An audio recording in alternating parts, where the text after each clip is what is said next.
So this is the wall against hot takes, basically, is what you're saying. Yeah, you're standing on the wall. You're the Lord you're performing Commander your watch against hot takes. of the hot take wall. Yes. And we go against the White Walkers every day. Every single day. On Pico Boulevard. That's right. We're standing strong. Bristol, Connecticut.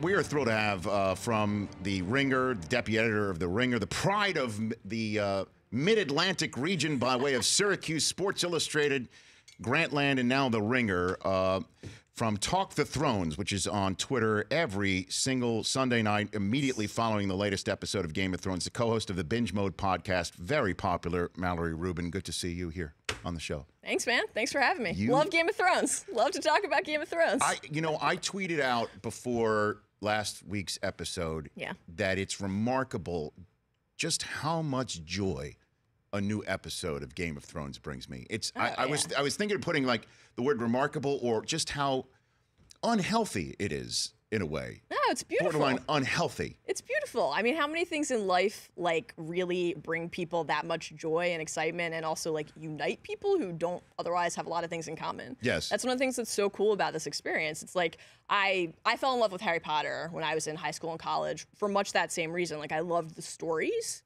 I loved the books. The movies were like fine. Right. But it was like getting to talk to people about something every day and like having someone recognize and like not make fun of your obsession. That's like a pretty rare thing in life, actually. It's very cool. Well, I mean, my first initial thought about it, and it was tough to get my wife into it, is you think it's like Dungeons and Dragons. Like there's an 18-sided die and you roll it, and then suddenly a Dothraki goes up against somebody from Dorne, and then you're trying to figure all these things out. How do you keep... That sounds great, by the way. I would play. I would happily play that game. You're in. So, but how do you keep track of all this stuff? Because I think I'm a very keen viewer of television and pop culture, but sometimes I need to watch something 3-4 times. You're going on the air right afterwards, and you have your stuff locked and loaded. I mean, it's tough. It's tough to process the episode that quickly and discuss it in like a hopefully entertaining and intelligent way immediately. But I think, I've read the books numerous times. I've watched the show like every season.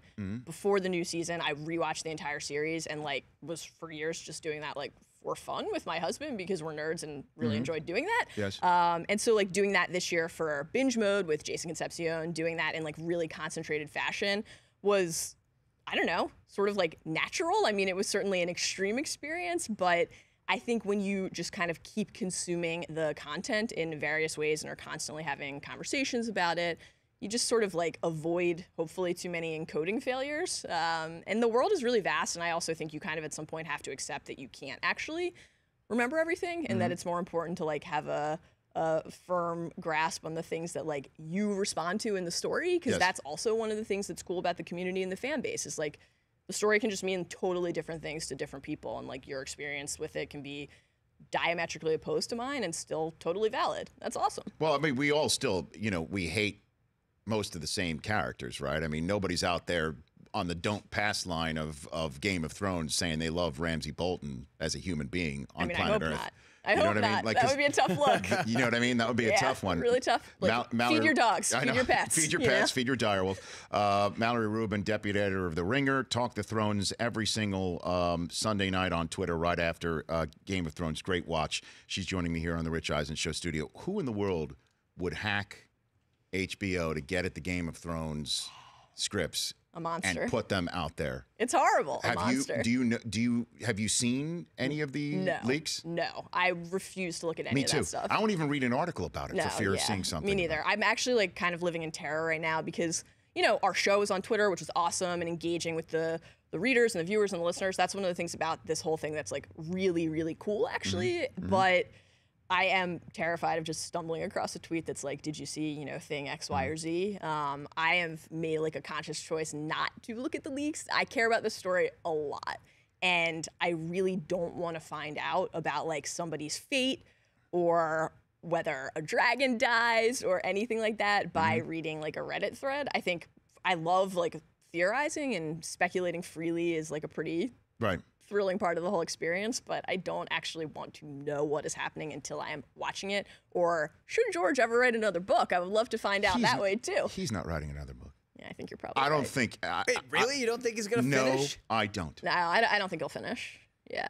I don't think so. Why not? Because what's the point? I mean, at this point in time, it's now being written for him in a way. Yeah, but they're going based off of his outlines.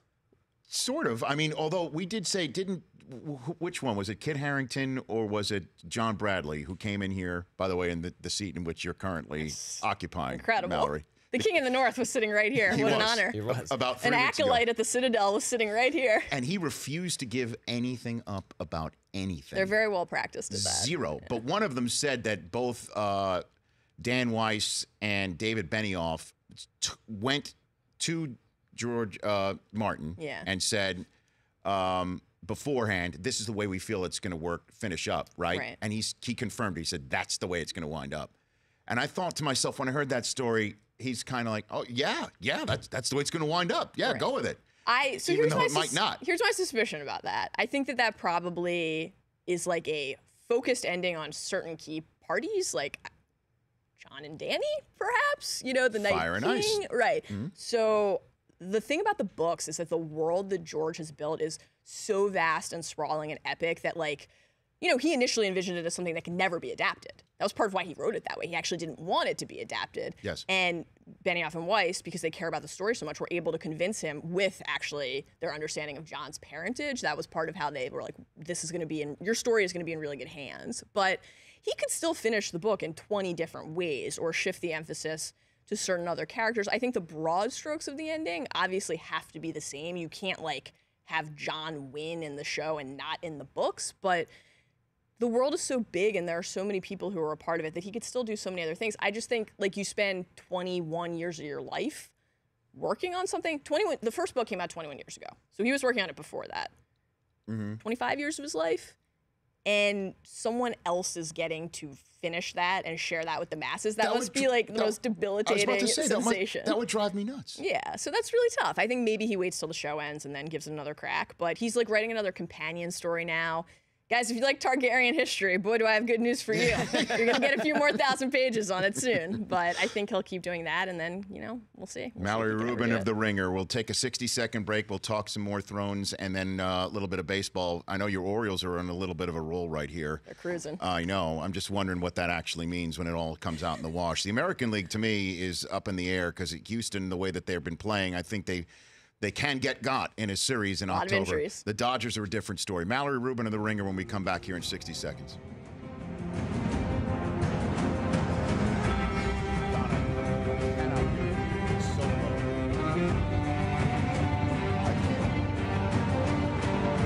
Nice. Look at that.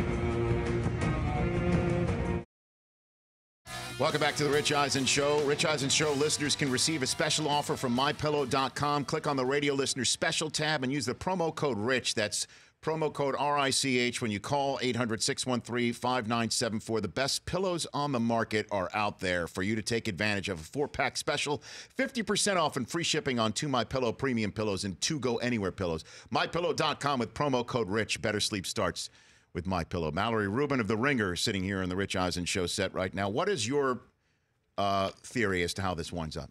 How does it wind up? Do you think, best to your ability and knowledge, that Game of Thrones winds up? Okay, I could give you like a 90-minute answer, but I'll try to keep it tight here. Can you turn minutes into seconds? Is that possible? I'll do my best. Sure, take your time. I really increasingly think it's Jon's story. For a long time, I thought that it was maybe Dany's story or that it was a combination of Jon and Dany, ice and fire. But the thing is that if everything we think about Jon's parentage is true, Lyanna and Rhaegar, then he himself is ice and fire. He is the title incarnate. I think Dany has a big part to play in this, but just lately, especially rewatching the show in like 2 months, really concentrated fashion to do binge mode, I just have like a lot of concerns about Dany going the Mad Queen route. A lot of burn them all talk. And when she was back in Marine with Barristan Selmy, the one thing he said was like, if I could just give you one tip, things I learned from your dad, don't burn people. Just like one note. And she doesn't seem to be taking it, so I'm a little worried about that. I think that Sam will learn something key at the Citadel. Bran, obviously, now that he is the Three-Eyed Raven and has these visions and is learning, like right now he seems overwhelmed by it. He says it's fragments. Can he grasp that information? Who knows, hopefully soon. I think that together they will have the information that Jon needs to go north, defeat the Night King, think the question is when Cersei is taken off the board. Does that happen this season or next? That's my question: is what is the culmination? Is it the battle of humanity versus the White Walkers, or does that, if you will, box get checked before the battle for King's Landing and the Seven Kingdoms get handled? I think it's going to be the other way. I think we're going to take care of like the petty human squabbles this season, and I think this season probably ends with the wall coming down. That's my hope, my sincere hope and prediction. It's just like Chekhov's wall at this point. Why is it there? Why do they keep referencing that like the Night King can't cross unless it comes down and he can at some point? I think that has to happen. Obviously, you know, book readers will know about the lore of the last hero. Obviously, show viewers now are learning a lot about the prince who was promised, Azor Ahai. We've heard about the stallion who mounts the world from Dany's story. My personal theory is that all of these are actually the same prophecy and just like different cultural spins on the same idea. And George's commentary on how like different parts of the world kind of like, whether it's religion or just society, like wrap their own understanding around the same concept. And I think it's Jon. I wrote a thing for The Ringer last week arguing something other than what I just said, which is that I think this is ultimately the most likely outcome for the story still is that it's Jon and Dany together, possibly even a third party if you buy into the dragon has three heads talk. Tyrion? Maybe. A lot of people out there think he's secretly a Targaryen. But I'm fully team Jon. I ride hard for Jon. And Ghost. And Ghost. Protect Ghost. The dire wolf. I would love to see Ghost back on the show at some point. Well, it's funny, Mallory Rubin here on the show. When we did have Kit Harington here a couple of weeks ago, I asked him what's the craziest fan theory that he's heard of, and he said that somebody said it was all in. Yeah, it was a ghost stream. I love that. I mean, That's nuts. What's the craziest one you've heard? Oh my God. Specifically to the show or any of it? There are so many. I think right now the ones that seem to be gaining a lot of popularity that I don't like are that Bran is like X, Y, or Z. Bran is the Night King. Bran is Bran the Builder. Bran is every Bran. Bran is the Mad King. And I think like, basically if that's true, it kind of robs the story of one of the things that actually makes it really special, which is like the idea that your choices matter and that you and your agency as a person is like important and that the decisions you make have consequences. It's a very Dumbledorian idea. Well, it's a great, I mean, look, the Stark family more than any family has proven that that's the case. You wouldn't talk about decisions made and decisions, roads not taken and roads taken. A lot of bad choices. Exactly. But the one with Bran, just if we just get a little deep into it here, that's the storyline that confuses me the most. Okay. Where I sit there, I'm like, what the hell is that about? Has that been true for years for you, or is that recent? Where I kind of get turned off when that storyline comes up. Because it's so difficult for me to follow in a linear narrative. Right. Where that's so way out there that if that is the portal through which this all gets decided, I'm going to be a little disappointed. Interesting. I want to see a fight. I want to see a battle. I want to see a dragon. I want to see Jon and the mother of dragons hook up. So the incest. And I want to see it go. Is that wrong? The incest is fine with you. Really? You're like on board with the incest. That's fine with you. They don't know it's incest. Well, I assume that they will learn at some point. I mean, Jon has to find out who he is, right? Does it? I mean, like at this point, Listen, I mean, if I'm going to start blushing watching Game of Thrones, well, it's a little late. I mean, that horse, if you will, has left the barn. Yeah. Jon's too good for her. Wow. I think you're probably right, but I don't think she would see it that way. Dany's really like buying her own hype. She does. She thinks she's really good. Out there with the titles It's stuff. the truth, though, Mallory. Why wouldn't she have sent the dragons already to start burning everybody up? It's like, when are you going to release these dragons on some horrible people? Oh, well, the answer to that is easy. She doesn't have a clue what she's doing. Yeah, she's getting bad advice, too. Ever had a clue what she's doing. And Tyrion is a brilliant social strategist and maybe even a brilliant political mind, but he's not a military mind. Blackwater was, as Jason Concepcion has pointed out, Blackwater was an outlier for Tyrion. He had a lot of help from Bronn. He found out about the tunnels. Basically, Tyrion's entire life comes down to tunnels, as we learned this week, right? Yes. Sneaking people in or sneaking people out. And Dany has made numerous poor decisions. All of the characters on the show have, though. It's not fair to just single her out for that. But yeah, I mean, maybe they end up together. Sansa and Jon are not actually siblings, so maybe they end up together. A lot of tension there, though. A lot of issues to work through already. She keeps calling him out in meetings. Mallory Rubin here on the Rich Eisen Show, and Littlefinger, I love him as a character, especially since he's the actor who plays Littlefinger. Yeah, Aidan Gillen from The Wire. Carcetti. Okay. My home city. Now, why do you think The Wire? You're a Baltimorean. That was ahead of its time, wouldn't you think? That because that got no Emmy nominations for Best Drama. Right. Even. It got Best Writing for David Simon. Yes. It just seems to me that never got any, because it was up against The Sopranos. In the Sopranos era, sort of the way that, Ewing was in the Jordan era, Right. there was a problem. Well, like if The Wire were airing right now during peak TV, people wouldn't talk about the numbers. It would just be like, all right, there are so many choices. Consumers have so many things that they can opt into or out of that, Right. like, all right, only this many people are watching. But that wasn't the case when it aired. And so the fact that they rarely could crack 1 million was like considered a problem. But of course, they were innovating with storytelling in a way that was really unrivaled at that point. Unrivaled. Yeah. David Simon is really incredible. A genius. He's incredible. The Sports Illustrated cover with the article he wrote about the Orioles is like one of the seminal texts of my life. No kidding. Yeah, beautiful moment. When they finally made the playoffs back in 2012. That was incredible. I have like a blow up of that SI cover. So cool. Mallory Rubin here on the Rich Eisen Show. What do you think about your Orioles? They stuck in God. it. They didn't trade Zach Britton. Thank God. They're 2.5 out of the wild card right now. Yeah, they're on a little run here. Just swept the Royals. It's a weird thing where like they're on a run. They are technically in reach of a wild card, but they're also still below 500. Like the parity in the American League right now is just severe. So a lot of really bad teams are technically in the hunt, and I think this is obviously why like the last couple of years the trade market has shifted, because every team basically thinks, okay, we're in it, unless you're like the Braves and you're clearly not in it. Right. I don't think that the Orioles are a playoff team this year. I think that the Orioles are actually a deeply flawed team, but that doesn't mean they are incapable of making a run. I did not want them to trade Britton. That would have crushed me. You have one more year of Machado. He's still on the team next year unless you do something criminally stupid this offseason. Try for another year and a half. Just try and then give up, then rebuild. But the other thing is, like, the way baseball has changed, you can't just pseudo rebuild. You have to try what the White Sox are doing now. You have to do what the Cubs and the Astros did. You have to completely sell, prospect load, and attempt to basically lose 100 games so that you can then try to win 100. Well, the Yankees started amassing some young talent. Yes. While under the cover of the Cocoon 3 that they put together with Beltran and A-Rod and McCann, Right. who didn't clearly work out. Where the words Thurman Munson, I think, and Yankee Captain were mentioned in a way when he came on board. Yeah. But then they decided, let's trade Chapman, let's trade Miller, let's start getting guys like Torres, and Clint Frazier's been a revelation. Yeah, he's awesome. Who they got in the Miller trade last year. Smart to not move him for Sonny Gray. That would have been a bad deal. If And then they'd done Aaron Judge is a dream come true. that. He's incredible. It's extremely annoying. And now why would you say annoying?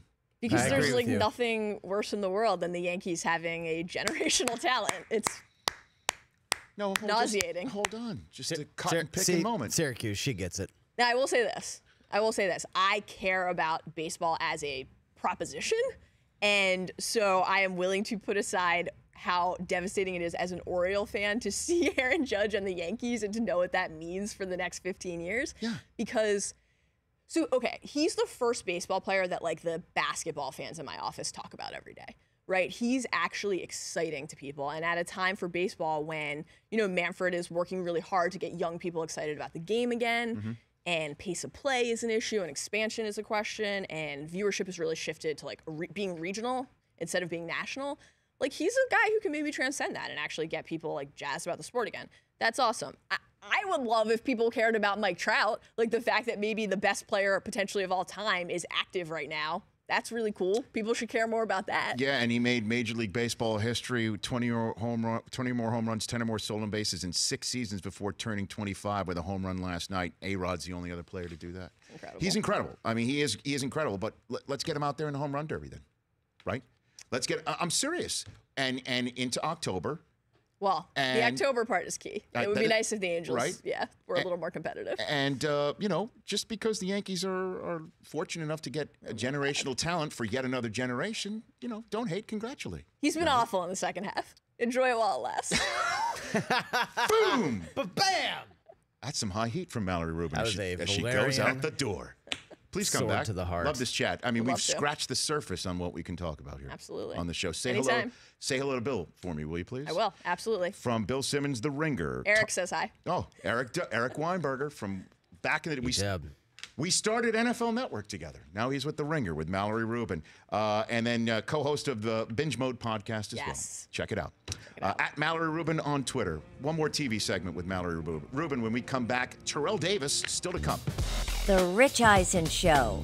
Weekdays at noon Eastern on radio stations across the country and audience. If you like that video, be sure to download our app. Don't have any memory on your phone? Let's start to delete some of those slow-mo videos you have. And you know which ones I'm talking about.